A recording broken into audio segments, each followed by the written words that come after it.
Hey, thanks for checking out this video here on my YouTube channel. For those watching this as a course already, thank you for giving me 30 seconds to advertise this course on YouTube. Folks, this is a course called 29 Mistakes Every Coach Makes, 29 Resume Mistakes.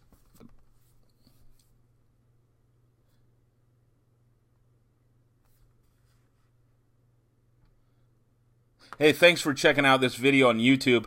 If you're already on CoachTube and you're watching this as a course, please give me 30 seconds to advertise it. Thanks for checking out 29 Resume Mistakes Every Coach Makes.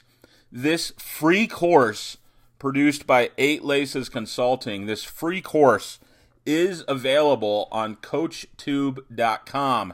If you're not familiar with CoachTube.com, as you see, there's more than 1,200 courses on CoachTube from 41 sports,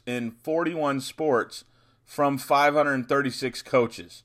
So go to CoachTube.com, okay, to find this free course on 29 resume mistakes every coach makes. That's right, CoachTube.com, a free course. This is just one sample. We're going to talk in this short video, which is part of the course, mistake number 25, overexaggeration. Overexaggeration. You need to make sure your resume is accurate, okay? That you have not lied or exaggerated about anything. For instance, this is a real bullet point I've seen. Assistant coach, responsible for teaching all phases of the game. Okay? Well, when you say that to me, I'm going to think when you say all, you now know how to coach every team, every position on defense, every position on offense, every position on special teams, that you probably can coach every special team. If maybe you're basketball, this tells me you can teach the bigs, you can teach the point guards, you can teach, the shooting guards. If it's baseball, this tells me you can teach every position, all 9 different positions. So be careful not to over-exaggerate on your resume, okay? Develop the most competitive team in school history. So there's a way to show that. There's a way to use qualitative and quantitative statistical data to make that bullet point proof positive.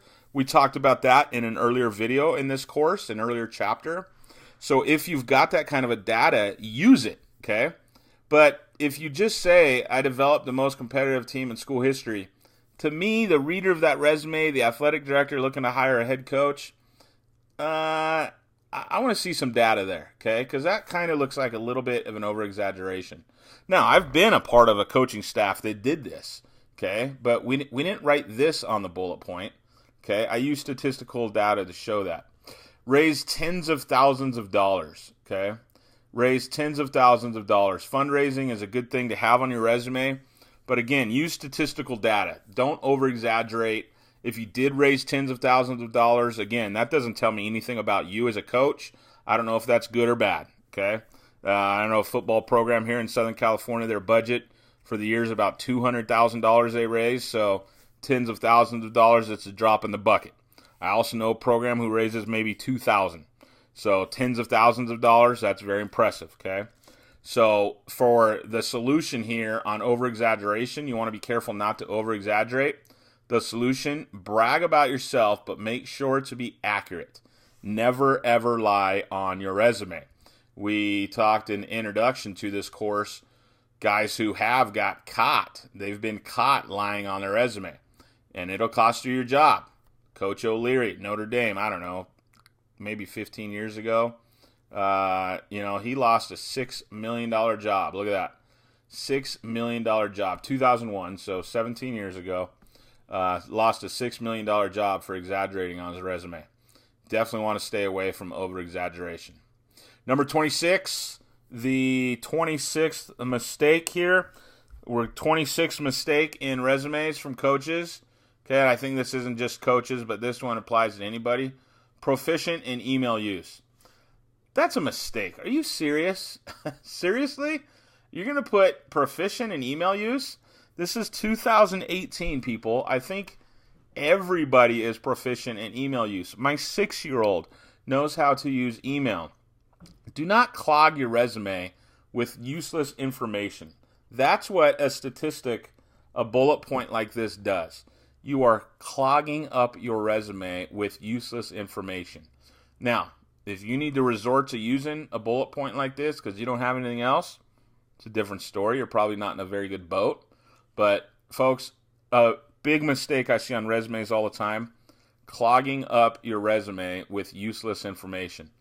Each and every words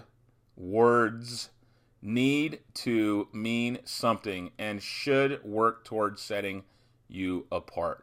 Folks, this is the absolute key on your resumes, setting you apart.